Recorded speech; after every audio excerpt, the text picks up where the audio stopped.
That's it. All right, well, I will officially kick things off. My name's Oliver Maruda from the Whiskey List. Apologies from Emma. She's actually gallivanting somewhere in Isla today.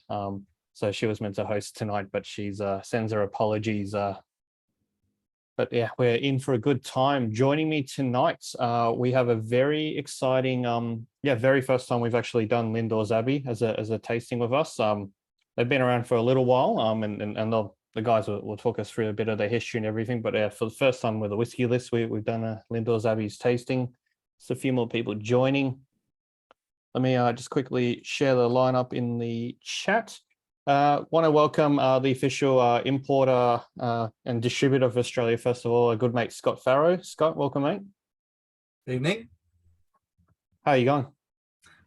Exceptionally well. I mean, I'm about to drink whiskey on Wednesday night, so that's always means the week's looking up. Yeah, awesome. Just a tiny little bit of housekeeping as well. So obviously don't drink and drive. There's some cask strength whiskies here. Throw any of your questions into the chat and we'll get through it as well throughout the night. We record all our tastings, so they'll be shared on YouTube, and I'll send out an email link afterwards if you want to catch up on anything. And then, otherwise, just keen to hear everyone's thoughts. We'll run a poll at the end as well to pick our top 2 drams as always. And I think we can officially kick off the tasting tonight. I'd like to welcome officially Lindores Distillery Manager Gary Haggett and the Export Manager Elliot Higgins as well. Welcome, gents. Thank you. Yeah, thanks, Ollie, and thanks everybody for joining tonight. It's always I guess difficult for people to know how to connect with a whiskey distillery and brand and product when it's on the other side of the world. And I'm assuming everybody here loves Scotch whisky, and most likely most people have been to Scotland at least once. But that's why I'd just like to extend my great thanks to both Gary and Elliot for joining us this evening to give us a little bit more of that feel of what's going on at the heart of Lindores. Why is Lindores in such a young distillery? Why has their whiskey already won awards for being such an amazing single malt? What is it that they're doing that's making it special? What's different from other distilleries, and where have they come from? And who better to hear that from than the people who are actually involved on the ground than someone like me who's just sitting here telling you that you should buy it or drink it, first and foremost. So I won't go on anymore, but as you can see behind me, there's a beautiful picture of the distillery as it would look at night time. There's you can see there's 3 stills, but I'll let them talk you through that, and don't be afraid to put your nose in your glasses or what have you while we're talking along. This is supposed to be more about having a bit of a friendly, casual chat around a whiskey rather than being spoken to by a brand ambassador. So anyway, enjoy everybody, and hope you enjoy the whiskies. Welcome, Gary and Elliot. Thank you, Scott, and thank you, Oliver, for the introductions. So I'm Elliot. I'm Gary. The fine gentleman, all right, it's Gary. You guys have actually got a very unique experience this time around, because a lot of the time I do these sorts of things on my own. Having the guy that's heading up operations of the distillery, bringing all this fantastic liquid to our lips, it's actually quite a pleasure to have for both myself and yourself. So kind of utilize him as best you can. Any good production questions you may have, fire them over to Gary. He's more than happily answer them for you. We'll try, yeah. And if you can stump him, I'll send you a bottle. How's that sound? Oh, it's a challenge. Yeah, there you go. So as Scott was just saying, I tend to host tastings and master classes in a bit more of an informal manner. I'm not going to sit here and tell you fermentation's times, this, that, and the next thing. We want to have a bit of fun. We want to have a bit of, enjoy the liquid that's in front of us. And so straight off the bat, we're going to be working from left to right like a book, starting with the Aqua Vitae, moving through to our 1494 release, which is our core release around the world. Then we're going to go through the casks of Lindores series. I'm not sure if you can actually see the bottles on my screen there. And then we're going to finish on our latest release of the Brother John Cor, Chapter 1, Cask Strength. So don't be hesitant. I'm just going to tell you a little story about Lindores, you know, where we came from and why we're here, and basically teaching you what the triggering point was as to why it took so long for the distillery to be built after, given such a steep history here at Lindores as well.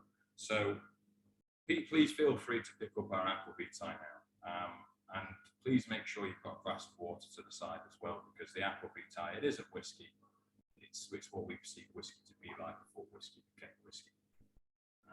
So just to pre-warn you, if you've not had this product before, it is a lot different to any normal Scotch whiskies you may drink.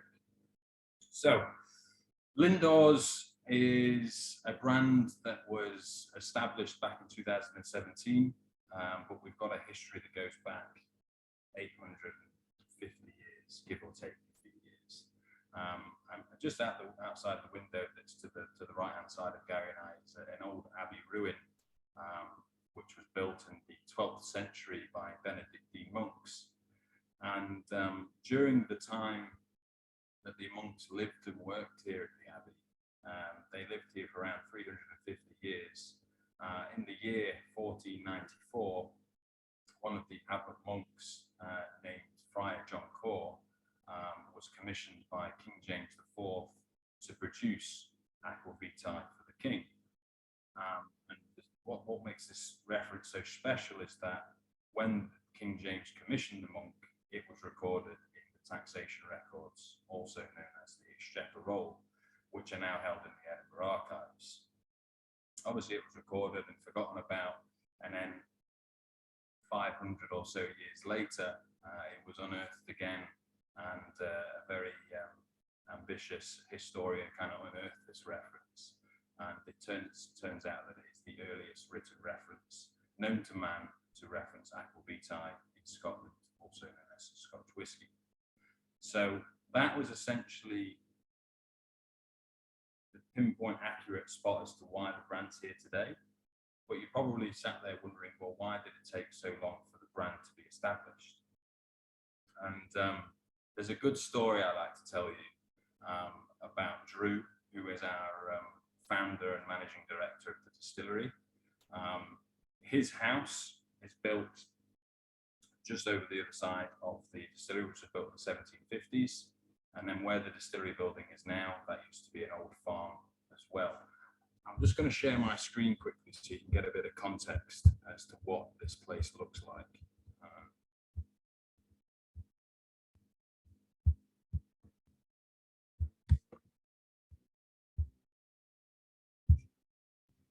Sorry, technical difficulties. Right, live demo is always the fun part. Can you guys? Yes, we can see. Cool. Let me expand it a little bit, and then we'll get rid of. Wait for that to settle. 2 seconds. Sorry about this. To offer. Go back. Sorry guys, I'm stretching. Okay, so can you guys see that? It's just not. We can see it. It's just not playing for us. Yeah, I don't want it to play at the minute. It should just be on a standstill. Just to see the picture, it's Yeah. So yeah, essentially, can you see my cursor moving? Yes. Yeah. Yeah. So this essentially here, this square here with this true line down the side, and then coming up this side here, that is the Abbey ruin itself, which sits here today. And then this house here at the top is where Drew and his wife Helen, the founders of Lindores, live today. I'm just going to pause slightly. Pause up there. And then over the other side of the road, you have the modernised distillery, which was once the farm, which was converted to build a distillery. Now, the story I was wanting to tell you is basically the triggering point as to, you know, how this reference hit Drew's knowledge and how he found out about it. And it was 1997, and there was a gentleman named Michael Jackson, not the Moonwalker. He was a famous whiskey author. He came and visited the house and where, at the time, Drew's father lived, which is this house just here. And he came and visited, and he knocked on the door, and Ken came to the door and he answered it, and stood there was this gentleman in the full Highland Games gear, you know, kilt, flat hat, big bushy beard, glasses, and it was very, very dark out, very cold, and he says, "Excuse me, sir, I'm so sorry to bother you." And Ken stood there like, "What do you want, you weird guy?" And he's like, "Oh, I'm so sorry. I just wanted to wonder and ask if I could have a look around the Abbey ruin." And Ken, being this old guy at the time, he was a bit confused, and he's a bit like, "Well, it's super cold outside. It's dark. You're not going to see anything. Why don't you just come back tomorrow?" Because the Abbey, it is a public place. You can walk around it as and when you please. But this guy was persistent. He said, "No, it's okay. I've got a pocketbook and a flashlight. I'll be okay." And Ken was like, "Well, fine. You fire on." And in came this gentleman into the Abbey. And just behind this tree line just here, there's a window which goes into the kitchen of Drew and Helen's house. And Ken was watching this sort of area here, him coming into the Abbey. He just wanted to keep an eye on him because he just came across like such a strange gentleman. And at the time, he had no idea who this guy was. And you can see from this image, it'll take you roughly 10 to maybe 15 minutes to walk around the Abbey. And this gentleman, Michael Jackson, was out there for roughly 2 hours, making notes, caressing the stone, and getting all familiar with the Abbey. So Ken had lost sight of him as the night went on, and he went up to bed. And just as he was settling down to go to sleep, he gets another knock at the door. So he's like, "For God's sake, who's this?" He comes downstairs, he answers the door, and albeit it's the same gentleman that was there 2 hours ago. And he says to Ken, "There's just one more request before I go, and I'll stop bothering you." And he says, "What is it?" He says, "Do you mind if I have your address?" And Ken's like, "Well, you're here, you know where I live. Here's my address." Writes it down, gives it to this gentleman. And the really sad part to this story is that was the last time that any of the Mackenzie Smith family saw Michael Jackson. But because Ken didn't know what he was doing on this fine night, he basically was doing research in writing a book. And in 2001, it got delivered through the post to Ken, and on the front page it was addressed to Ken, saying, "Turn to page 137 to understand why I was here on this fine cold winter's night." And once he had turned to page 137, there was a chapter on Lindores, its history, and it's most importantly, it's the written reference to Scotch whisky, which reads, "Brother John Cor to produce 8 bowls of malt of Aqua Vitae for the king." And now Aqua Vitae, for those of you that don't know, is the Latin word for whiskey. And as I previously mentioned, that is the earliest recording to Scotch whisky. And it came from this abbey here that we can see. The more sad part to the story is, obviously the abbey's now a ruin. It fell to ruin during the 1560s when there was a Scottish politician who didn't like Catholicism all too much, and he went around trying to burn off all of the Catholicism around the country, and unfortunately Lindores Abbey was one of the finer abbeys that fell to ruin during this time. Ever since then, the abbey's laid in ruin. I'm just going to stop sharing my screen for a moment. Ever since then, the abbey's laid in ruin, and back in 1913 was the year when Drew's great-great-grandfather purchased the house that you saw on the screen, the abbey ruins, the back garden, and then the farmsteading building as well. And then I think he bought 3 or 4 cottages, which are just down the road towards Park Hill Farm, which is part of the farm he purchased as well in the year 1913. And ever since then, it stayed in the family and inevitably came to Drew. But as I was saying in the story, it was Ken, Drew's father, who was dealing with Michael Jackson this night, and because Ken was in his elderly years at this point, he had no interest in doing anything with it. So he handed the book to Drew, and that was essentially the triggering point for Drew to do something with this reference. You know, it was so important. But the stumbling block he had was he'd never worked in the whiskey industry. He had no knowledge or expertise of how to do it. So he originally wanted to bring a visitor experience to Lindores for pilgrims like you and I to come and visit. And this started planning in 2002-ish, and then it's kind of stop-started. He just didn't have the confidence or anything to do it. But then as time went by, he started speaking to the right people, and they said you'd be silly not to just find investors and build a distillery there. So, albeit he got planning, he did the right consultation, and in 2015 the planning was passed. 2016 we started construction, and then eventually 2017 this gentleman on my right passed through the first spirit through Lindores stills for a short break, of 523 years during from the written reference itself. So I hope by this point you've enjoyed the Aqua Vitae. You're probably wondering what it is. And what it is basically every distillery has their infancy period whilst we're waiting for the whiskey to mature. And everything we do at Lindores, we're very careful as to how we do it, because everything we do, we try and tie to the story as best we can. So we needed to get a bit of cash flow through the business. So we thought, let's do a vodka. But then we thought, no, the monks didn't do that. Let's do a gin. No, we don't want to do that because the monks weren't making gin, and gin wasn't referenced until the 1750s. So then we thought, well, why don't we try and reproduce what we believe the monks were once producing all of those years ago? But then we were left, well, how do we do that? So we decided we would produce this product called Aqua Vitae.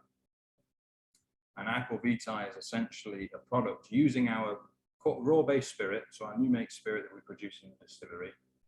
But because barrel maturation wasn't referenced until many hundreds of years later, it was undoubtedly so that the monks probably weren't maturing anything at this point. They were probably making a coarse-based spirit and consuming it for medicinal purposes, and all going blind.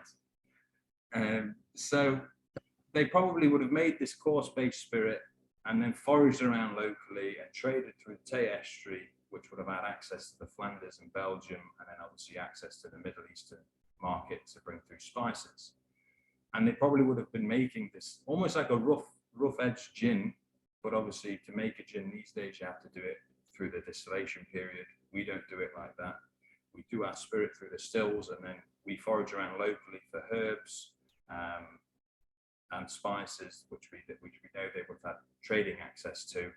And we then steep it within a vat for 7 days using almost like a tea bag effect. All the raw botanicals go in a big tea bag. We'll drop it in the vat. We let that macerate and steep over 7 days. And then we chill filter it and dilute it down to 40%. We wanted to keep the whiskey integrity there. That's why we kept it at 40%.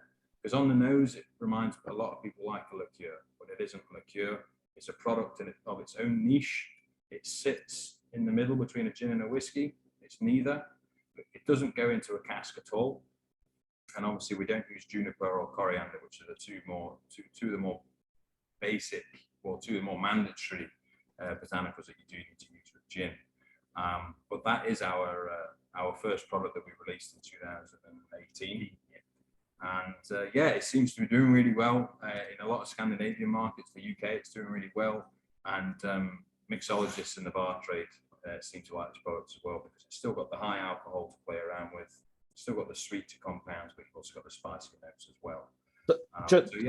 Just a quick question. So we're essentially drinking what the king asked for 900 years ago, yeah? Yes, pretty much, but in a modernized fashion.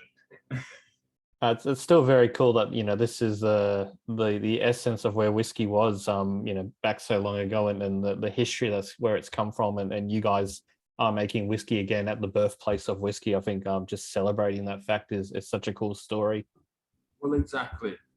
That's exactly how we wanted to do it. albeit it was the approach to risk taking doing this product was extremely high. It still is, because we're educating people every day about this product. Some people are more stubborn than others. When we're on a whiskey tasting, you've got a product like this, they just don't understand it. But if you learn about the story, the integrity of why we do it and why we brought it forward, it really hits the nail on the head, to be honest. Great. I don't know. You covered all of it. Just before we jump into the next to the first whiskey, actually, just for those who got their cameras on, hands up, thumbs up if you're enjoying this first dram. There we go. Got some thumbs up. Jason says it's lovely, really like an aperitif, and Scott says absolutely delicious. Anthony as well, unique and fascinating from Matt. Mark says a refreshing, spicy Christmas pudding. Love that tasting note. Yeah, that's a common note, that the Christmas pudding. Very cool. You mentioned Michael Jackson. For those who don't know, he's probably the most renowned whiskey writer in the world. He's sold millions of copies of books. Unfortunately, he's passed away, I think, 2007. But yeah, his most famous book is the Malt Whiskey Companion, released first in 1989, 1990, if I remember history right. And it's been published 6-7 times, even after his death. Various other whiskey writers around the world have been asked to contribute, and he's done several other books as well. But that's if you enjoy reading about whiskey, definitely pick up the Malt Whiskey Companion. That's the most worldly book on whiskey, and still one of the best sellers. Thank you, Jason, for the link. Shall we jump into the first whiskey of the night? Absolutely. So obviously in the lineup we don't have the New Make Spirit, which is typically Gary's forte, because he's the mastermind behind it all. But did you want to talk through the core release and what the 1494? Yeah, I can go with the 1494, the MCD XCIV. What I'm going to say first is please have a good drink of water after having your Aqua Vitae. The Aqua Vitae has got a lot of strong characters to it, and I just feel if you can cleanse your palate, you'll appreciate the whiskey just that little bit more, okay? So, the core product, MCD XCIV, is a collaboration of 3 different cask types. So we use bourbon ASBs, we use STR wine barriques, and lastly, sherry butts. So the bourbon barrels, they come from 2 distilleries. They either come from Old Forester or Woodford Reserve. Both of them use the same mash bill, 2 of them both very, very good bourbons. Predominantly, the blend of the 3 different casks, around about 60% of the blend is bourbon. Then we move on to the STR wine barrique. If you've not come across the term STR before, it's short for shave, toasted and recharred, and it's a process that the cask goes through at the cooperage. So originally these wine barriques were filled with either Spanish or Portuguese red wine. They're then emptied. They're given a light shaving on the inside of the cask, so either back to the fresh wood, or where it's been slightly deeper penetration of the red wine, you've still got the red wine sitting on the cask. It then gets toasted and then it gets recharred, and any of the red wine that's still available inside the cask gets caramelized and adds into this little extra bit of sweetness. The cask itself was originally devised by the late Dr. Jim Swan, who was able to make a cask to help with faster maturation. If you ever come across STR wine barrique casks, I can guarantee you it's a distillery that had the involvement of Dr. Jim Swan. The last cask is Oloroso sherry butts. We get our Oloroso sherry butts from Miguel Martin in Spain. Very, very well known bodega, supplies top quality products. So the core product is all matured in first fill casks, okay? There's no second fills, third fills. It's all fresh casks, which is very, very important to us. But we're trying to bring a quality product here, so we're using the best casks we can get our hands on, and we're making the best spirit possible, okay? So it's about 60% bourbon, 30% STR, and then the last 10% is sherry. It was blended by one of our own employees here. We didn't outsource it at all. We went through lots of nosing and tastings as a team, And eventually, Lorena, who's not here today, came up with the final blend, and we stuck with it, and we've kept that recipe ever since then. So have a dram. Let me know what you think. Ask any questions. As people are tasting it, you mentioned we've had this acronym every now and then, but what does STR stand for?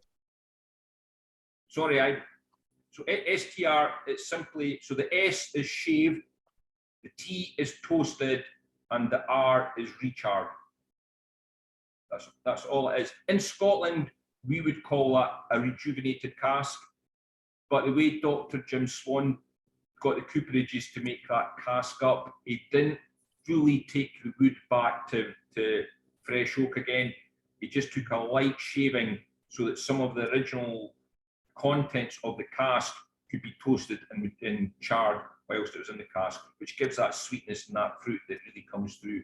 You'll pick up on it more when we actually go on to the individual casks.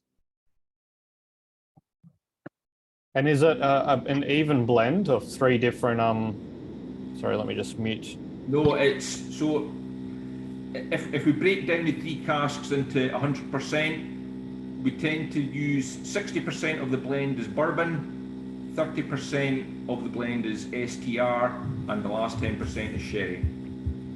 Yeah, great. We're just getting a tiny bit of feedback from you guys. Is it feels like the machine's running in the background or something?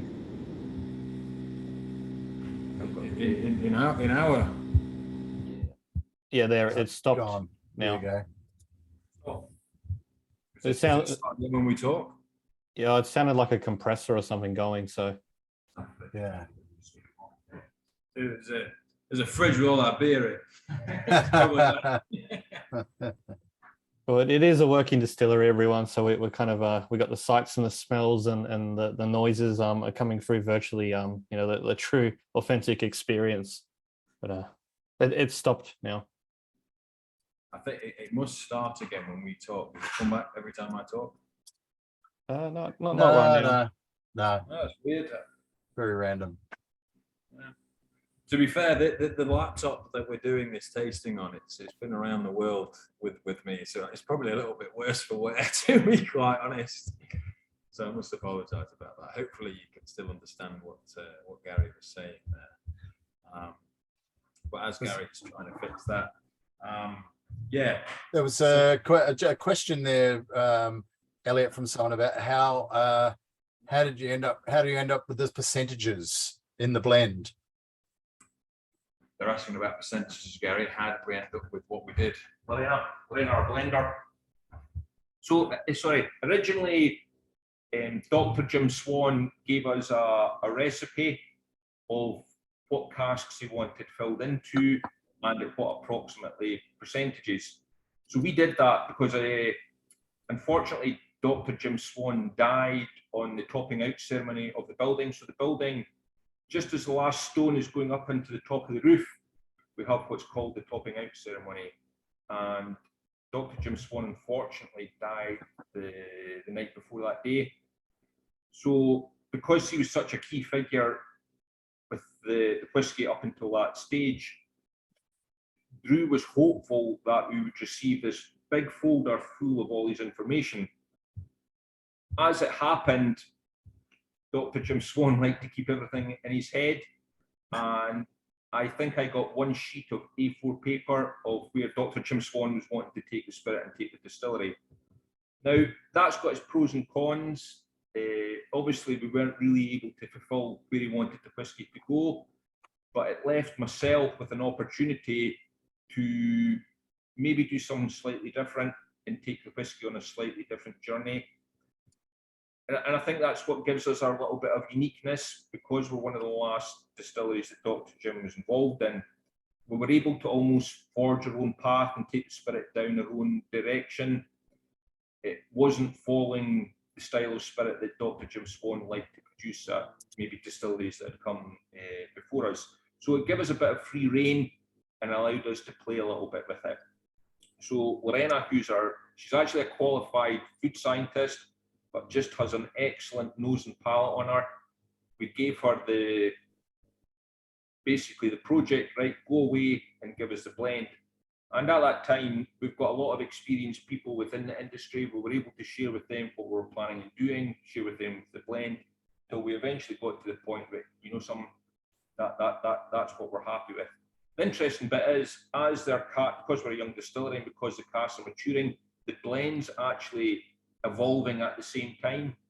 So the MCD XCIV that's released in 2021, and then the next batch you could get released in 23, 24, 25, you will see a variation as that blend starts to change, which for me is very, very exciting. Just a quick question. You're technically in the lowlands, but you're very close to the highlands. You've had Dr. Jim Swan come and give his, the setup was based around his consultation. He's passed away. You've had some license to take it in your own direction. What are you aiming for with the whiskey? I mean, are you aiming for a style that sits in the lowlands, or is it just that's a regional fact rather than what you're aiming for with the whiskey? I mean, where are you trying to land with the style that you're developing? Scott, that's a really, really good question. The distillery, when I looked at the distillery and its setup, it didn't lend itself to be your atypical lowland spirit. Our spirit stills that are just over your left shoulder there, they're small and short with a quickly descending line arm, very reminiscent of Macallan's spirit stills. So for me, immediately when I looked at these stills, I was like, this isn't going to be a light floral lowland spirit that we're going to get off of this. We've not got the setup for it. But not having Dr. Jim there to ask him, why have you put these in? I just didn't have that opportunity. But what he did do was put in 2 sister spirit stills. So we don't do triple distillation. We simply run both spirit stills together in harmony. So they get the same charge, they get the same the same time, it's run together, but you do get 2 slightly different characters between them. But because you're putting the spirit in a lot more contact of copper, it helps lighten the spirit, it cleans the spirit up just a little bit lighter. But it does take over some of the heavier compounds at the start of the run as well. One thing I tried to do here as well is let the distillery tell you what spirit it wants to make. Don't force the distillery to make a spirit that it's not happy with, or you're having to make adjustments to, because that's when you can lose your way, that's when you can lose your character, that's when just things go wrong. So we've ended up with a spirit that we found easy to make. Some people think making whiskey is easy. It's not. It's a constant daily monitoring of what we've tried to do, and especially because when the distillery started up, I was the only person that had ever worked in this industry. So the 3 operators, one was a plumber originally, one was a gardener, and the other one was a chef. So that's what we started with. So to try and get a distillery to do something that it wasn't happy with, I decided not to do that. I decided, look, let's just keep the tried and tested methods and let's see what the distillery gives us. The spirit that it first gave us was nutty, very, very nutty, lots of hazelnuts coming through. And that was basically because we were running the distillery far too hard, far too fast. And we didn't need to, because we had plenty of time to decide what we wanted to do. So one of the first changes that we made was to lengthen our fermentation times. And we do 5 fermentations in a week. 2 of the fermentations are at 68 hours, and 3 of the fermentations are at 114 hours. And when we're running the wash still and the spirit stills, we run them very, very slowly. We cut onto the whiskey around about 75%, and we come off at 67. And I feel that all these different things that we're doing is what's leading to us being able to produce an exceptional whiskey around about 3.5 years old that I think would catch a lot of people out. The wonderful backing noise is back again. I think it's the laptop. Do you think It- so? Yeah, It could be the fan on the laptop, yeah. Yeah, it's just That's it. So I will we'll push on. We'll push I'll go on. and grab mine. Is it really disrupting what Gary's saying? Can you not hear it? You guys might just it's stopped. Oh, I think it's it's gone. There we I think go. it struggles when you share your screen. It's just working too hard. What I'll do, Gary's got a beast of a laptop. I'll stay on this, and then he'll connect to the Zoom link. We'll go on his screen, but we'll keep the flow. Keep the flow. No going. worries. Just Apologies about that. all good. Let's just get back to the whiskey very, very quickly. So for me, and please type your tasting notes in the comments. I'm getting a very elegant, clean nose. All that vanilla's in the bourbon cask, that sweetness, that creaminess is coming right through, and there's a hint of citrus, some orchid fruits, and I'm just reading. There was a wonderful comment here from David. He said the sherry comes right back at the back of the palate, and I agree. It's a nice medium warm finish, and that sherry, it's a well balanced, easy drinking dram, and it drinks like a 40%er for me, not 46. It's very elegant. It's all natural colour and non-chill filtered as well. But that was exactly the approach we wanted to do with the 1494 release, was have something that was approachable to all palates. You know, you get your peat fans, you get your cash strength lovers out there, but if you always had what in Scotland we like to call a breakfast whiskey, this would sit right in that category. So that was the general ethos behind it, and we get a lot of good feedback from it. And when I go around all these different places around the world, I don't tell people how old it is. I try and drop this age factor, and it's slowly happening with the new generation coming through. But if I said to you guys, how old do you think it is? Obviously, you've got a good inclination as to how old the brand is. But a lot of people always say it's up towards 10 years old. And when I turn around and say, well, it's an average of 3.5, it just continues to surprise people. And that's all down to having a fantastic spirit, which is produced by Gary. Obviously, he was breaking down the fermentations, which for me is one of the pivotal points as to why our spirit is so good, with these longer fermentations using traditional Douglas fir, oak and pine, just letting those natural enzymes and natural bacteria break down the sugars and convert to the alcohol. You just get that lovely coating, you get that oiliness, which I feel makes your whiskey taste older than what it actually is. And just super unique to your region, your micro region, essentially. Yeah, exactly. Just- Is that a question over in Australia about Fife being its own region? Possibly. Like you guys have no competition around the corner, yeah? It's just you guys, yeah? Well, in the region of Fife, there's more distilleries than you think there was actually. You've got King's Barnes. Yeah. You've got Inchdenny. They haven't released anything yet, but they're actually older than us. You've got Daft Mill, which is very hard to get your hands on and very expensive. And then also you've got, who else we got, Gary, in Fife? King's Barnes, King's Barnes. And then we've got Aberargie, but they sit just in the Highlands. So if you ever come to Lindores, we're right on the banks of the River Tay. Lindores is actually Gaelic for church by the water. 200 meters literally to the right outside the window, you've got the River Tay. If you follow the River Tay up by about 5 miles, we have another neighbouring distillery, which is the closest one to us, owned by Morrison Distillers. Their distillery is called Aberargie, and they're albeit they're 5 miles up the road, but they're in the Highlands and we're in the Lowlands. So it's really interesting when you get little things like that coming into play. That's But, cool. yeah.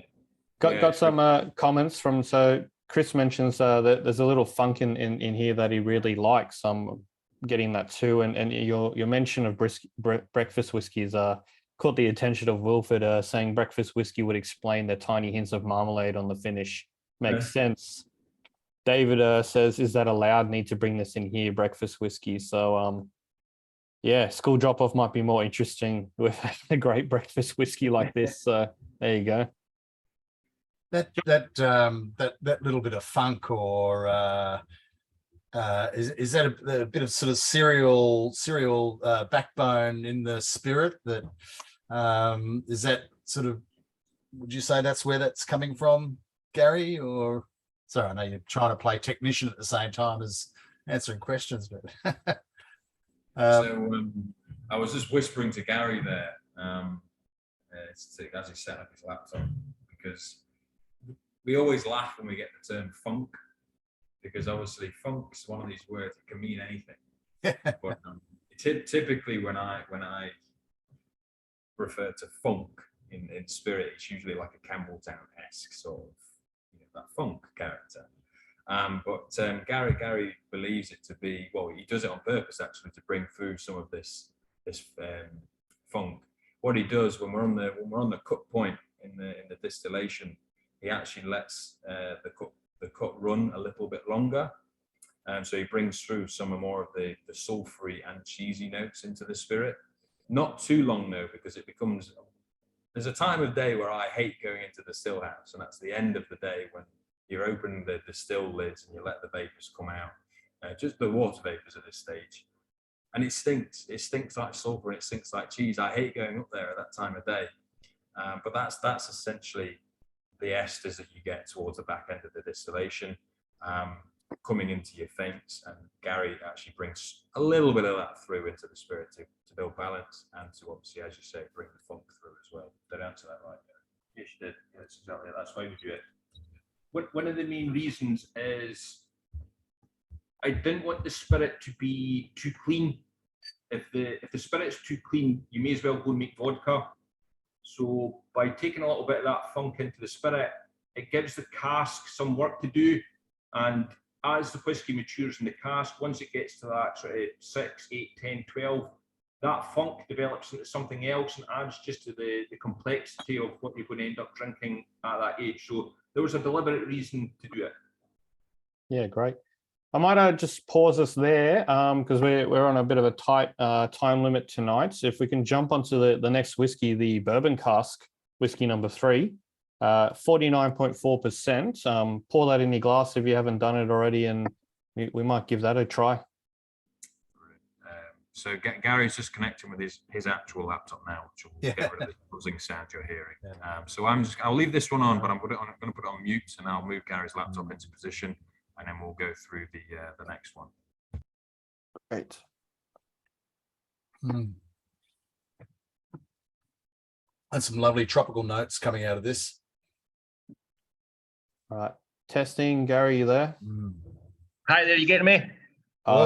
Wait, that's much better. Is that better? Yeah, so much better. You don't need to yell. It's going to be an excuse now for Elliot to get a new laptop. Yeah. Awesome. Apologies for the tech difficulties, but we're back on track, and we're tasting whiskey number 3 or whiskey number 2 actually, the Lindores bourbon cask. Okay, you moved on to that, no problem. So what we decided to do was, obviously we spoke about the core whiskey and how it's got 3 different barrel types into it. So what we decided to do, we use each barrel type as a release. So the first one you've got there is the bourbon. So all we've done here is take all our bourbons, normally about 45, 46 casks, blend that all together, and then reduce it down to our unique strength of 49.4%. So all you're getting there is pure bourbon ASB. I love bourbon. I think it really suits our style of spirit. And what I like about a bourbon cask as well is there's nowhere for your spirit to hide. It's front and center. There's nothing masking it. And if you can produce a good spirit that tastes fantastic in a bourbon barrel, you're on the right path. I was just about to say the very same thing. If you pass the bourbon test, then you're making great whiskey. Only upwards from here. That's my favorite. What does everyone else at home think of the bourbon cask? Thumbs up, thumbs down, middle of the range? Where's it going to sit in everyone's palates? Be honest. You don't have to put. Don't butter us up. Don't Butter us up. Harry likes a little bit of that. It's good, but it's not that good. You mentioned your signature bottling strength, 49.4%. Is that a specific reason? Is a random number? Where's that come from? Yeah, so when we were doing the analysis of different strengths of what we were going to do for our first release, it was a collective, I believe it was. We all kind of get the really good thing about Lindores, we did everything together. It wasn't just a case of go to the lab, let some person that gets paid a lot of money do the blend for us and came back. We did it all together. Obviously, Lorena was a leading force with Gary. But when we were doing the analysis as a team, we had different strengths in front of us. I think it was 52, 50, 48, 46. But we knew we wanted to, for the casks of Lindores series, we knew we wanted to keep the ABV higher than our standard release. And we came as a collective that 50% was the winner. And then some bright spark within the team, I don't actually know who came forward with it. Was it Kenny? Right, okay. Fair enough. Some bright spark in the team said, well, why don't we dilute it by 0.6% down to 49.4 to coincide with the year of the reference, 1494. So yeah, it's a little bit of a gimmick for the 0.6, but we were as a collective at 50. 50% was where we wanted to be. Nobody can tell the difference between 49.4% alcohol and 50% alcohol. So it's an ideal strength, but there is a little bit of gimmick behind there as well. But it's all done with the best of good intentions. I'm a big fan of cask strength whiskies, and natural cask strength has a place, but this what we down here in Australia would call like a distiller's cut. You bottle it at what you think is the right strength. You don't have to worry, the legal limit of 40% ABV or anything. You are bottling it for what you guys think it's the best way to drink it, and I think that's a round of applause purely in just paving your own way forward and not challenging what everyone else in the market's doing, I guess. Well, that is definitely Lindores' ethos, Oliver. We're not a mass-producing distillery. Obviously, Gary's built the distillation team from the ground up. Like you were saying from Jim Swan, he didn't have a manual to kind of take over. He learned from the distillery was telling him. And it's definitely our ethos of how we do our releases. We think about everything, and we don't, like you say, try and just match it so we get a good yield, better profit margins, and things like that. We want to release a good product that people enjoy drinking and will buy again. Got a few comments from the audience here. So Matt says, tastes way more mature than its years. So good ABV. Mark says, definitely tropical, as well as mentioned along the delicious salinity in the aftertaste. That's cool. And Troy says, great backstory. Why not emphasize it? I completely agree. Yeah. So the one you're drinking here, did you talk about the battings in the releases? What about when you go up it? The one you're drinking here, the one I've got on my hands, is the casks of Lindores bourbon first release. Obviously, this is a vatting of multiple bourbon casks. It was each step of the casks of Lindores series gets released every 18 months. So this one was released, what was it, end of 21? Yeah. And then we've literally just bottled, if not bottling, the back end of the second batch release of Cask of Lindores Bourbon 2. There is a slight label differentiation, so if you do happen to pick one up from the shop. If you've got just the standard Cask of Lindores title with no Roman numerals, that's batch 1. And then as we go forward into the batches, we're putting Roman numerals to the side of the next release. Because they are vattings of different casks, and the age has changed slightly on batch 2, slightly older. So you can do a side-by-side comparison with yourself, your buddies, or just out of curiosity. And that's the same for each of our Cask of Lindores releases, which we're about to move on to the red wine, followed by the sherry. But for me, an absolute staple whiskey that Lindores presents, where you can't hide behind bourbon, we've already mentioned. And yeah, if you want to try a new classic Lindores spirit, Cask of Lindores bourbon is where to go. It's great to hear. We've got a few more tasting notes coming in. So David says buttery, and a few people, including myself, it is a very buttery whiskey. And Wilford says custody nose, that'll be the bourbon vanilla really shining through. I love the full-bodied, almost cereal taste on the palate. Nicely done at this ABV. So you've got a lot of fans for the bourbon here in the room. Yeah, well done, Gary. Well done. While I we're sorry, Go on, Scott. It's fine. I'll just say while we're people are moving on to start nosing the next whiskey, and because it's a cask change, maybe that's a good segue into talking about, well, you know, what's okay. We know there's bourbon, we know there's STR, we know there's sherry casks working here to build the core product. But is there a cask program that's beyond all of those three sort of core aspects? You know, what are you guys experimenting with casks? What's your wood policy? Sort of, yeah. Wood policy. Excuse my French, but we don't fill shit. And in answer to your other question, yes, we do fill other casks. And what do you do that on? I'm not going to say what casks. It's, you don't have to reveal anything in particular, but just as in you know, what drives you to, I mean, are you saying, okay, let's just experiment here, this is we know our new make really well, we think that would go really well, we'll say a rum cask, or we think it would go really well with a you know, another form of sherry beyond outside of Oloroso, or, you know, I mean, what drives you to decide what cask you're going to work with? Is it just pure experimentation, or? No, well, experimentation. I don't really like to use the word experimentation, because that means things could potentially go wrong. It's calculated. It's a calculated risk, yes. Right, yeah. Okay. I've got to take my hat off to Gary for this, because he had a blank canvas. We're privately ran. We don't have that corporate umbrella hanging over our head saying, no, you must fill this, you must fill that, you must fill that, and nothing else. From an early get-go, Gary always made the effort to go out and supply different wood that our spirit would potentially work well in. And we've done that ever since the start. It's slowed down a little bit recently with COVID and things.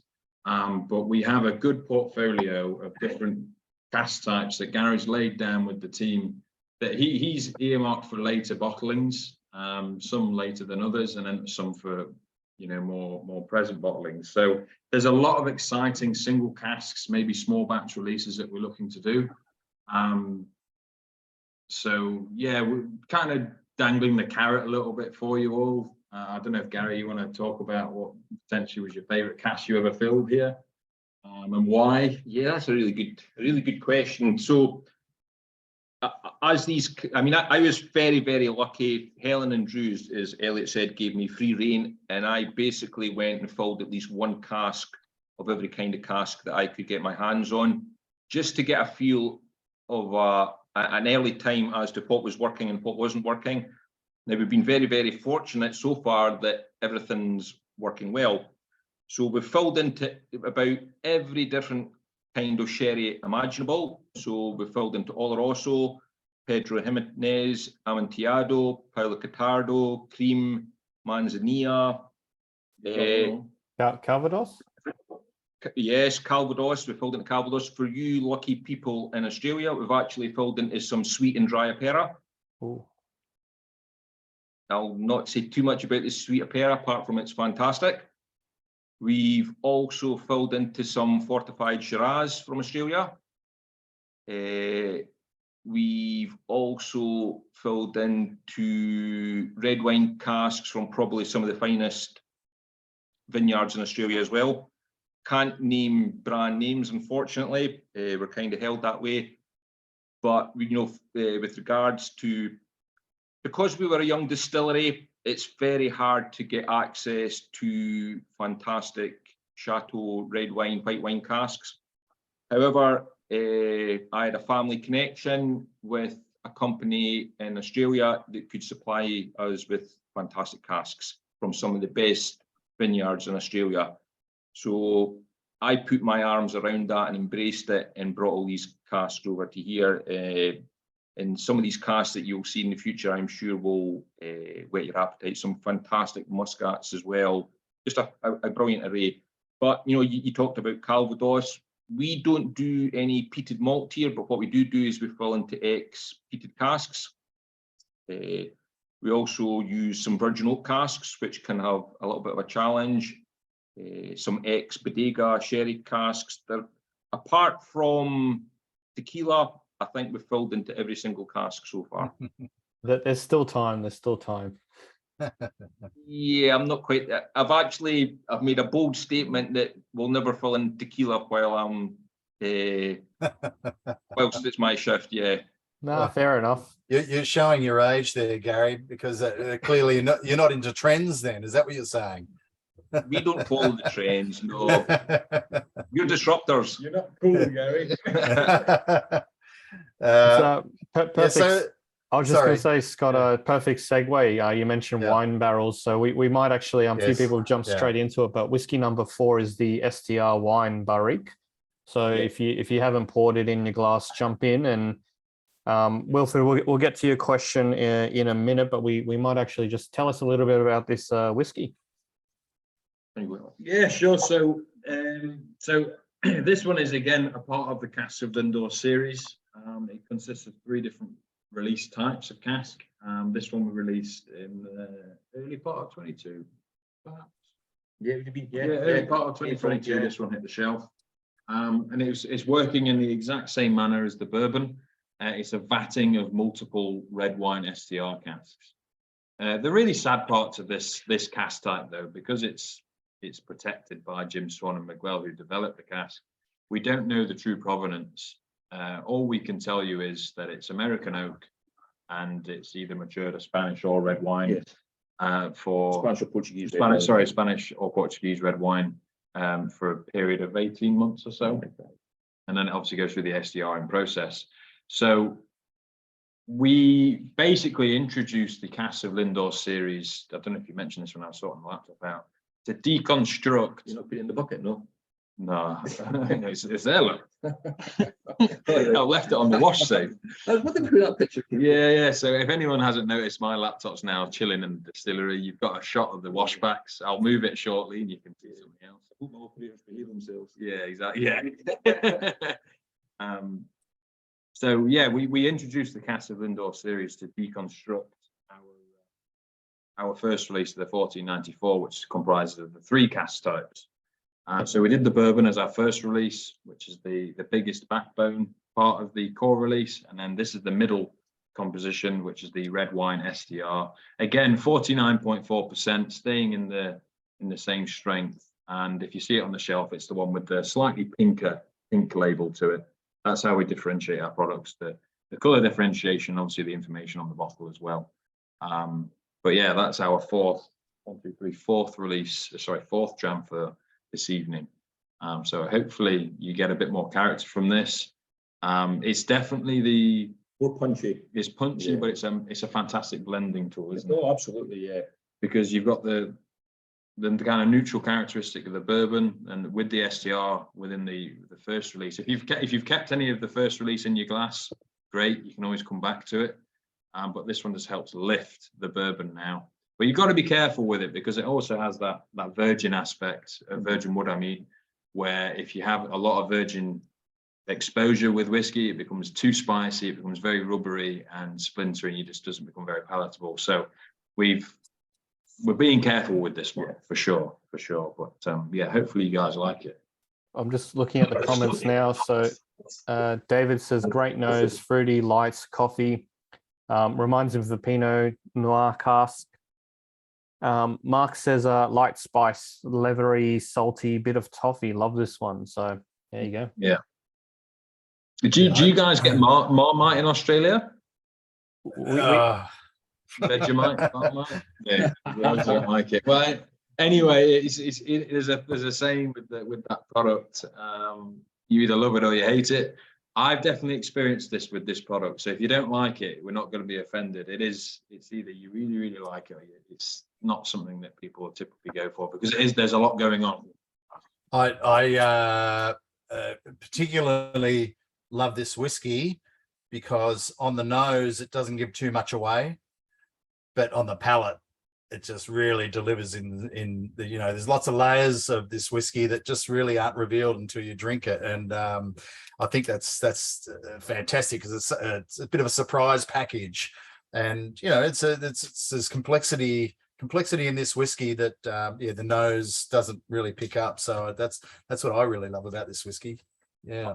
I was just going to add, it reminds me, if you think of a bell curve, and you when you drink a bourbon whiskey or a sherry Oloroso, you know what you're getting for. It's always going to be center of the bell curve. People love it, and it's exactly what it tells you on the box. And to Scott's point, this is a surprise. It sits on the outside there, and it takes you on a bit of an adventure. And your first dram, your first sip is you get a bit more of that spice, but then as I come back on the second and the third sip, the creamy flavors come through the undertone, some of the fruits as well. And it's got a finish on it, which wasn't expecting it. I was thinking it was going to be a hot whiskey, but it's just warm and mellow and really easy drinking. One of the things that's important to us here at Lindores is we want you to be able to recognise Lindores and recognise our DNA through all of our products. That's something that's very, very certainly important to myself. I know Elliot feels the same about it as well, as does the company, that our DNA you can see it going right through all the casks. Ultimately, I want to get to a place where somebody can pick up a dram and go, that's a Lindores. I think that, to me, is very, very important. So we had a question earlier from Wilfred about cask maturation. He asked, do you feel your casks, are they fully matured, I guess is your question, Wilfred, or do you do some finishing as well, or a bit of both? So with all the drams you've tasted so far, there's absolutely no finishing. So the spirit stays in that cask for its entirety, and then the casks are emptied, the blend batch is put together, and it's bottled. Yeah, great. Hopefully I got your question, Wilfred, right, but he's also, I just sent through, unusually salty for a wine cask whiskey. Not a bad thing, but definitely not what I was expecting. It's growing on him. Yeah, I think something with a wine cask whiskey, especially in Australia, is that Australian whiskey is very wine cask forward, very prominent in the Australian whiskey industry. So people's expectations of what a wine cask whiskey is, I think, is probably a bit predetermined by their experience of drinking Australian whiskies to a degree. So it's always really super interesting and surprising to drink a wine cask whiskey coming out of Scotland, and how you perceive it to be, or what you perceive it should be like for your spirit. Yeah, I mean, Scott, we didn't really know. That's an interesting thing. You fill these casks, you've got to wait 3 years, and then you hope, you pray that what comes out the other end is going to be good, and it's going to be damn good. Otherwise, you can't really go back to the drawing board and start again, because you've already built up 3 years worth of stock. So we had a lot of faith in our spirit. We knew our spirit was good. We knew that Dr. Jim Swan had an amazing history of cask maturation. So it came down to trust. And luckily, when we got to the point in the journey where, at 3 years old, 3.5, we started looking at our matured casks, we realized, we can actually bring out a whiskey here. Yeah. I see someone there, David, saying, shame we didn't have the new make. Yes, we'll need to make a special call to bring some new make in, some more new make. I think we just ran out of the new make because we were doing lots of these sort of tastings where people were unaware of the distillery, and so wanting to try the DNA of the distillery and the new make. So all the new make that we did have disappeared very quickly, actually. But I can assure you that it is excellent. I mean, you can't get matured whiskies that are like this without having a fantastic foundation. And the new make it was awarded, highly awarded. Was it 2020? 2020, yeah, best new make in Scotland. Yeah, best new make in Scotland in 2020, which is saying something in a world where there seems to be a new distillery popping up every is it month yet, or every few months anyway. But yes, anyway, we'll do that another time. But shall we move on? Yeah, whiskey number 5 is the Oloroso Sherry cask. Again, this one's 49.4%. All these are the DNA cask strength. So yeah, tell us a little bit. I'm just going to highlight my glass. Hopefully everyone can see the color difference. This is like, if you don't know, you can't tell, this is sherry heaven in a glass. So been looking at the sample the entire night, looking forward to trying it. Yeah, so if you're a sherry head, this is definitely up your street. This is the release 3, the final release of the series, of the Castle Lindores series. This one was released just before Christmas, no, before autumn. Autumn 22 was when we first released this. And yeah, it's been a real fan favorite because obviously people are still attracted to color. But what this bottling is, again, as Oliver has already identified, it's 49.4. It's the last release in the Castle Lindores series. And this is a vatting of our Oloroso sherry butts that we fill as part of the core filling for our blend of the 1494. The last component. But as you can see from the colour, it's about 4 years old on average, this one, isn't it? The colour is very dark, it's very dense. And going back to what Gary said right at the very start when we were talking about casks that we fill into, they're all first fill casks. And typically with first fill sherries, they're very dense, they're very wet. And obviously that portrays through into the liquid as well. For me, this one is, if you've got a sweet tooth, well, saying that, it's sweet, but it's also got a slight dry finish, which is quite nice. That's true Oloroso characteristic. When you get Pedro Jimenez, that's the dense treacle flavors. But with the Oloroso, it is typically classed as a medium sweet sherry, which some people tend to forget because it is typically sweeter. But we've got a good representation of what Oloroso sherry is all about here, with our lovely sweet new make right underneath it as well. So the Oloroso casks that we source, as Gary mentioned earlier, we get them from Miguel Martin in Spain. And these are conditioned or seasoned sherry casks that we supply. We believe them to be majority American oak. Yes. There may be a few European oaks slipped through the net there as well, which is quite nice. For those of you that have never experienced American oak versus European oak in single cask form, European oaks typically spicier. Yes, this indeed. And American oaks typically got a bit more of like that creamier note going through. But we're pretty certain this is primarily American oak coming into this. And these conditioned casks are then seasoned with a 12-year-old sherry for 4 years. 2 years. Just 2 years. Just 2 years. So that is essentially what we're filling into. And as I mentioned, that is the last component to our core filling that we have within our 1494 release. And if you can't see the color on the shelf, you want to keep an eye out for the purple label for this one on the shop shelf.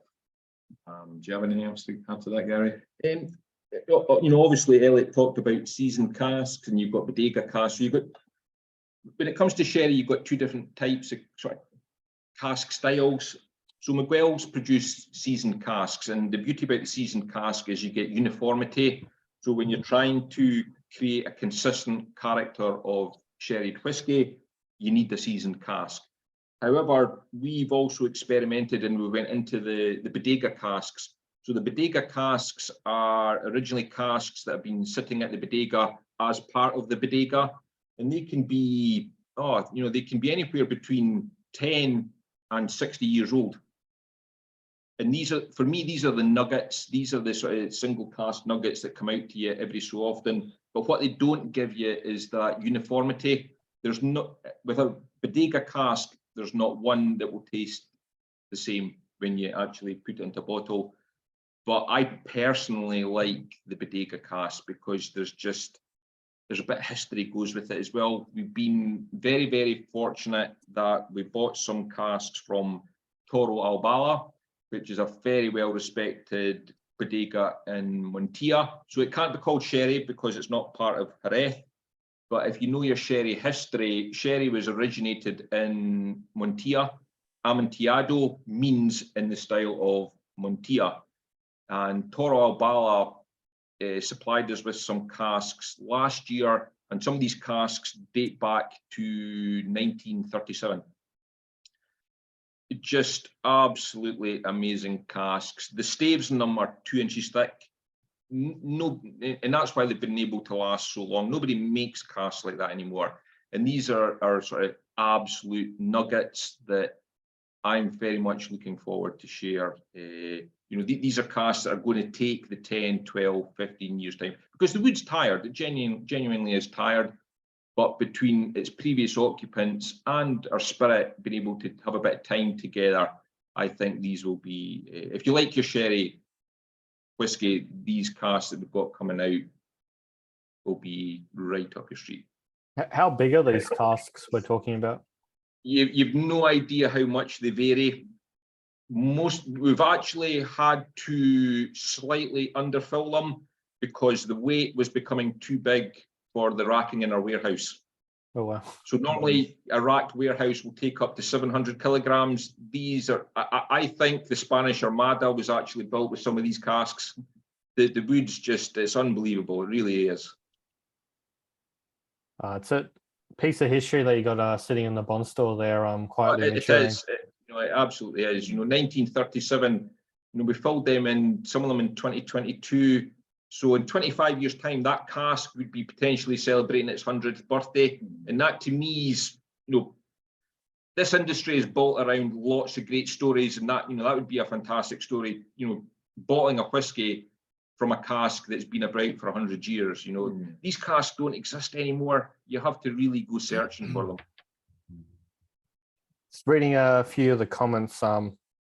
I was just actually going to highlight, even Macallan doesn't get these casks anymore. They're too big. They're too much of an engine that they have to push through their churn, and everything's finished now. So you guys are doing proper craft. Yeah, we hope so. Our bank account took a heavy hit getting these casks, but we're very confident it'll be worth it. Cool. Got some comments coming through. I asked what did everyone think of the sherry cask? So David said, not what I'm expecting, complex aftertaste. I prefer the STR. So bit of drama feedback there. Good to hear it.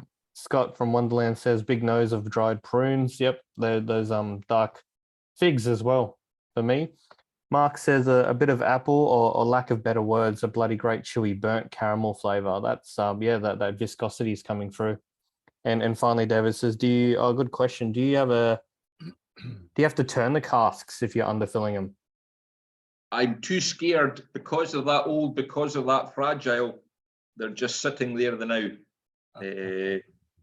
I don't want to go near them. I wouldn't even like to attempt to turn them. So we're keeping a very, very close eye on them. It's a really good question, actually. I'm trying to refrain from taking dips and all the rest of it. I just want to leave them alone. They are genuinely that fragile a cask. They have been a labour of love, truth be told.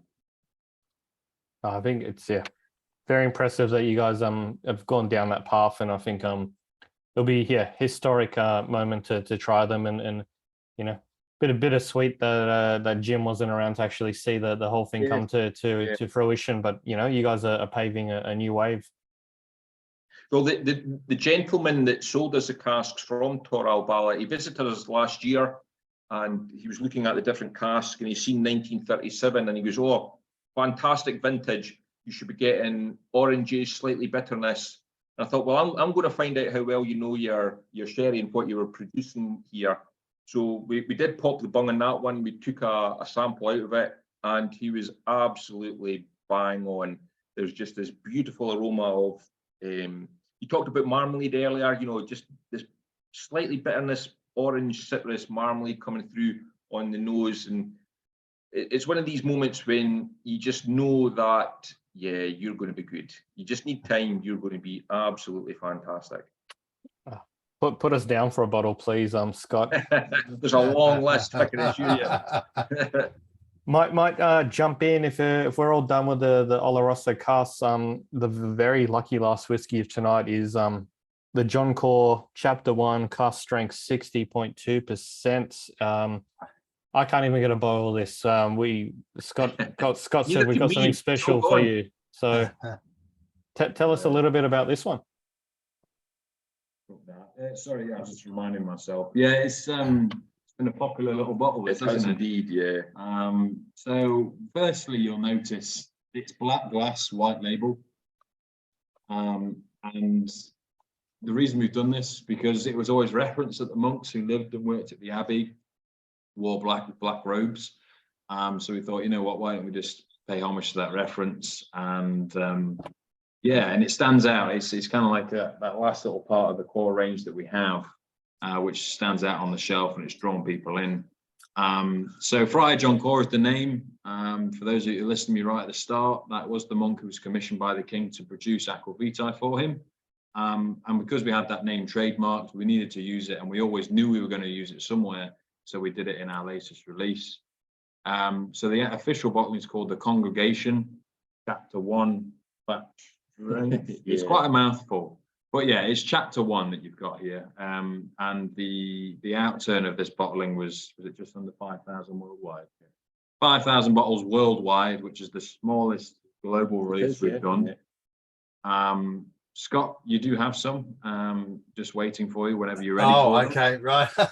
when So- when I heard you saying that it was all gone, I had a moment of, oh no. No, I've kept your reserve. I've kept your reserve. Okay, yes, However- we've got that conversation to have. Yeah, Yeah, I'm going to bury it in the pallet for you, Scott. Don't worry. thank you.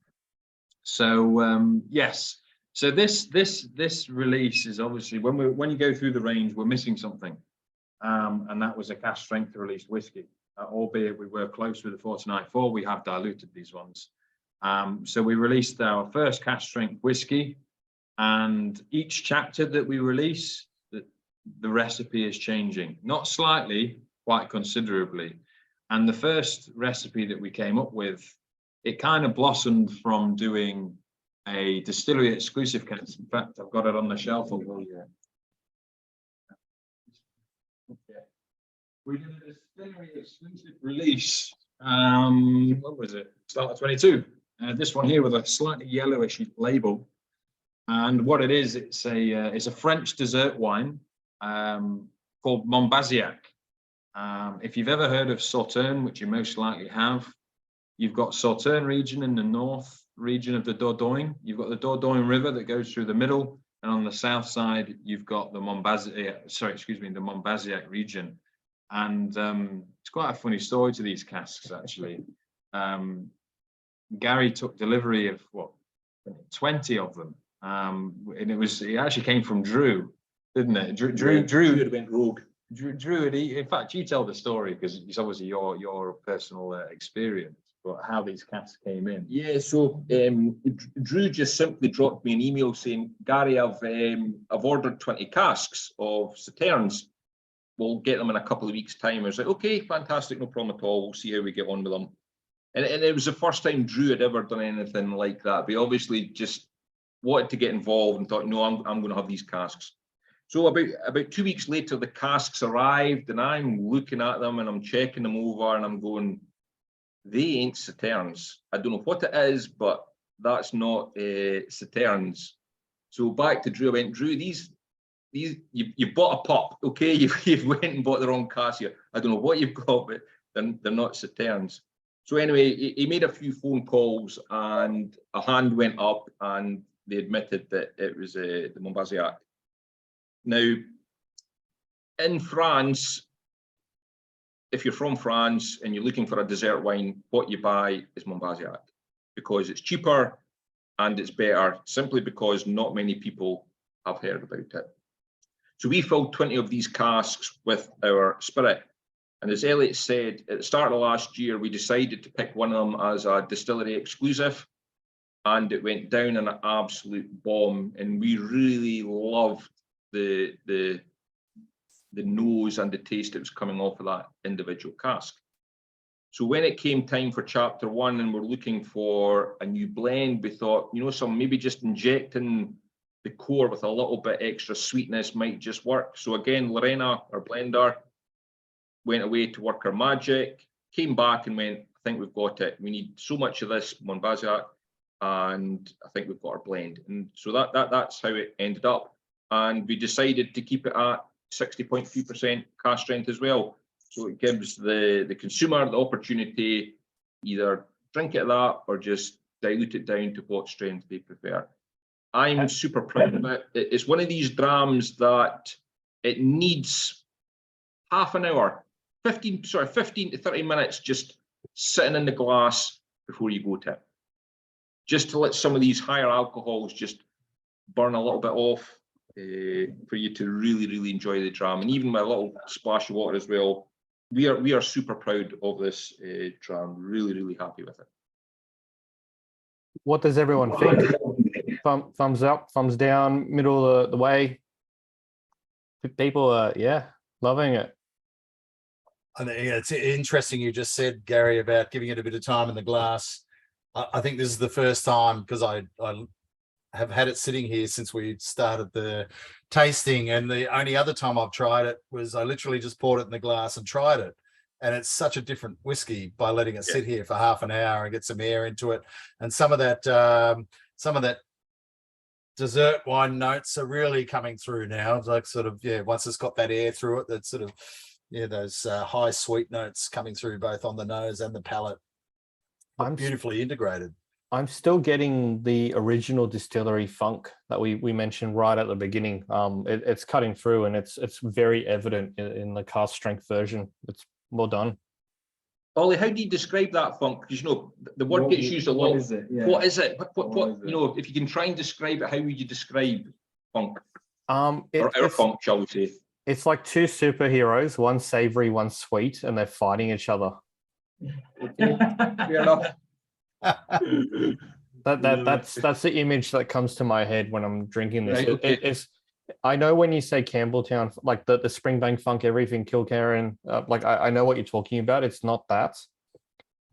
It's not yeasty either, or earthy, or like wet straw or anything. And we've done plenty of tastings where these flavors do come up.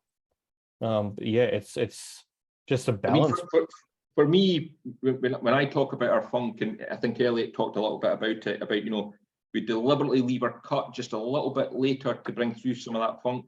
And he talked about the smell that he doesn't like at the end of distillation. So when we start to move on to into our faints, there's a very strong cheese note comes through, and that cheese is Roquefort, and that's when we talk about funk, that's what comes into my head, is because I know that's what I'm pushing a little bit into. Now you might go, why would you want to put that into the whiskey? But it's exactly for the reasons that we're here. We're talking about it, but it's going to give the cask something to do in the future. I'm just going to launch the poll. Us admins, we can see the results, but if we just wait till the end, please get voting. Pick your top 2 drams of the night. Don't forget the Aqua Vitae, whilst not a whiskey officially, hasn't hit that 3 years maturation. You can vote for it as well if you enjoyed it. But I'm just going to read some of the comments here. So, David, I'll get back to your question about the cask program in a minute, because it's a good question. But Troy says, leaving it to rest to give it some time, we'll definitely do it. Mark says, we'll wait based on some pretty good advice. So, yeah, a few people have yet to try their chapter 1 purely. We're going to give it a little bit more time. Chris says, I feel the funk would be 20% blood knock. So there you go. we're talking percentages here. Wilfred says, glad I poured it before we begun. Sweet, syrupy, it's syrupy sweet now. Having tried all 5 whiskeys, that funk to me is tropical, tart, grilled pineapple. And yeah, I think that grilled pineapple is a wonderful way to describe it. I think Scott just mentioned totally get the pineapple as well. Pineapple is one of the sorry to interrupt. One of the pineapple is a very strong note that comes through our wash still just as the spirit's coming in. That's cool. Well, that sounds like we've got great noses on this call. Then Yeah. it's coming through. Troy says the mighty Bush to get the funk. Great show. So I think most people have voted.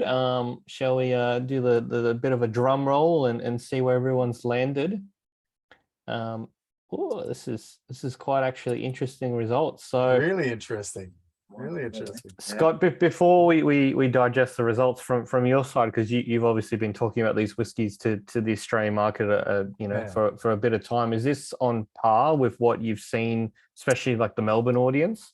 Well, the cask strength, of course, we don't have it yet, so I can give zero insight to that at all.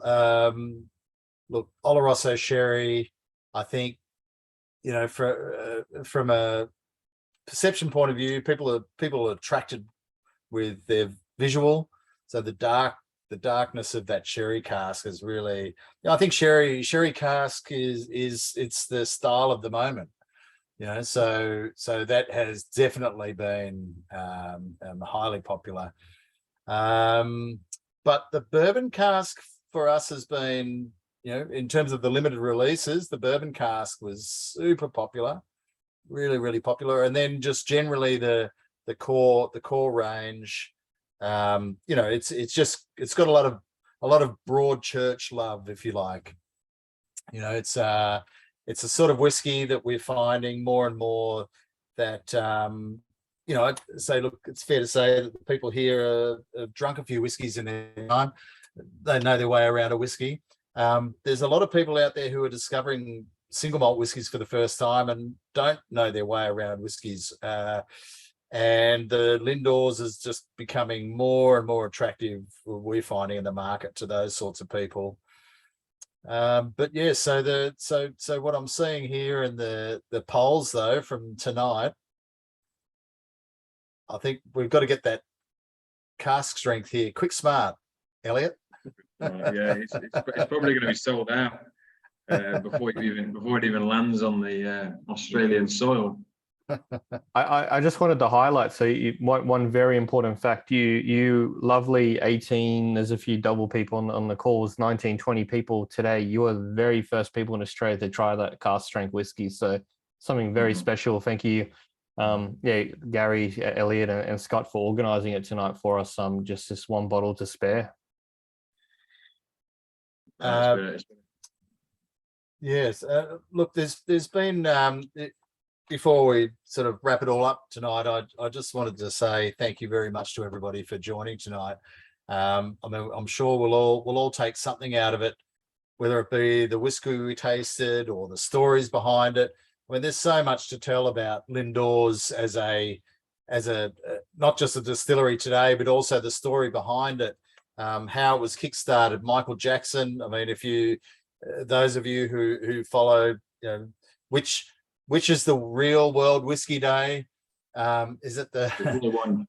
There's only one. There's only one, and I probably hesitated too long in really pushing the story of Lindores on the real World Whiskey Day. But everything from if you're interested in Scotch whiskey, the fact that Michael Jackson said if you're a Scotch whiskey lover, then Lindores is a mecca to the history of Scotch whiskey. So everything from that history, the story, right through to today and what's going on with the distillery today, and the stories that you, Gary and Elliot, have told us tonight, I really, really appreciate. I'm sure we all do. But the one thing that really stuck with me tonight, and I think, if you don't mind, Gary, I'm going to have to use it time and time again, is the quote that you used earlier in the evening about letting the distillery decide what the whiskey is going to be. And I'm sure that wasn't a quote word for word, but something in those terms, and maybe I'll ask you for an official quote on those terms. But I think that really stuck with me, because it's so easy for us to get stuck behind or caught up in the whole marketing hype of distilleries and whiskey and what we're all about and what have you. But that I think is just really something that's so real and tangible, and in this day and age of homogenous quotes, I hope you don't mind if I use that one. No, you're free to use it. You're free to use it. Okay, it's trademark. Yeah, I've always liked it. So. I might call an official close to tonight's proceedings. But if anyone wants to hang around, there's a couple of questions in the chat, so I'll get to them in a minute. But officially from myself, Ollie at the Whiskey List, everyone tonight, Scott, thank you so much for your time for bringing these whiskies down to Australia. But Gary and Elliot, thanks so much, for your morning and just sharing some dreams with us, your breakfast whiskies right through to chapter 1 and sharing the story. I echo Scott's comments, but for me, there's a lot of new Scottish distilleries happening. There's a lot of old school ones that we all know about, but something about Jim Swan, where he's taken and he's quite famous for his New World whiskies in, it could be M&H in Israel, Cavalan, obviously, etc. So, but you guys have taken his approach and I think just build on it and created something truly Scottish, but also a little bit New World is the way I'm taking it. Like that STR wine cask is impressive, and I think it's only going to get better with age. So well done and congratulations, and thank you again for all your time tonight. Very welcome. Thank you. Thanks, Gary. Oh, is that it? Elliot's had to go. He's No, he's still there. No, He had to pick up the phone. No, he's no. Well, I'd had enough of the hours off. Oh yeah. Well, thank you another time. But yeah. All right, Thanks very much. Well, I might just pause the recording, and if anyone needs to jump off. Thanks again for tonight, and then